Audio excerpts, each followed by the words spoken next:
कुछ फेजेस ऐसे होते हैं जहां लाइफ आपसे सिर्फ हार्डवर्क नहीं बल्कि इंटेलिजेंट रिस्क टेकिंग भी मांगती है, और कैप्रिकॉन के साथ इस मंथ एग्जैक्टली वही एक्टिवेट हो रही है। ये मैसेज कैप्रिकॉन्स के लिए है और उन लोगों के लिए भी जिन पर एरीज या टॉरस स्ट्रॉन्ग इन्फ्लुएंस रखती है या जिनके 3rd, 7th and 11th house placements बहुत सिग्निफिकेंट है।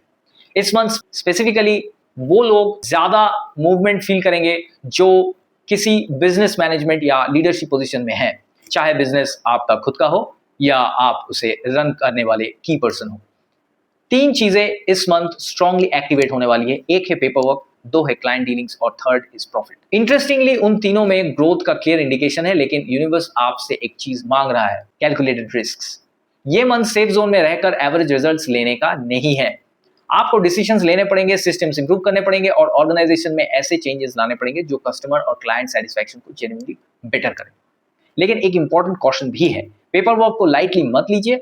हर एग्रीमेंट, कॉन्ट्रैक्ट और बिजनेस कम्युनिकेशन को डिटेल में ऑब्जर्व जरूर करना, क्योंकि इस मंथ एक स्मॉल ओवरसाइट भी फ्यूचर कॉम्प्लिकेशंस क्रिएट कर सकता है। और कैप्रिकॉन, प्रॉफिट बनाना गलत नहीं है, लेकिन गाइडेंस क्लियर है, एथिकल पाथ से ही ग्रोथ सस्टेनेबल रहेगी। हाँ, मिस्टेक्स होंगी और ऑनेस्टली इस फेज में उन मिस्टेक्स से एक्सपीरियंस गेन करना भी प्रोसेस का पार्ट है।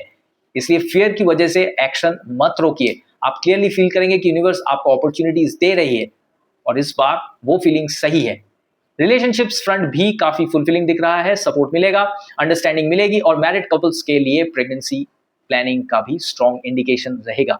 लेकिन एक चीज जो कैप्रिकॉन को अलग बनाती है वो है प्रेशर के बाद भी फैमिली को प्रायोरिटी देना। और गाइडेंस ये है कि इस एटीट्यूड को चेंज मत करिए।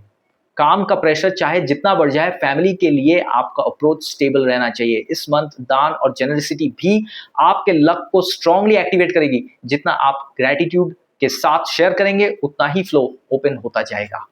और ऑनेस्टली शायद आप अब वक्त आ गया है कि आप थोड़ा डिटैच होकर लाइफ को डिस्टेंस से ऑब्जर्व करें। इसलिए आध्यात्मिक टूरिज्म, विपासना रिट्रीट्स या स्पिरिचुअल ट्रैवलिंग आपके लिए बहुत बेनिफिशियल रहेगा। रोज के नॉइज से थोड़ा दूर जाकर कभी कभी इंसान समझ पाता है कि असली रेस किस चीज को लेके है एक्चुअली। और इस एक सिंपल बट पावरफुल रेमेडी आप जरूर कर सकते हैं। अपने फोन के वॉलपेपर में एक रनिंग हॉर्स की इमेज लगाइए।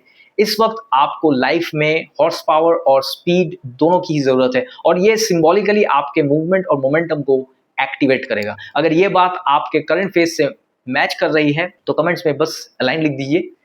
अब बस ऑब्जर्व कीजिए अगले कुछ दिनों में क्या शिफ्ट होता है। मैं हूं शुभंकर और हम जरूर मिलेंगे अगले वीडियो में।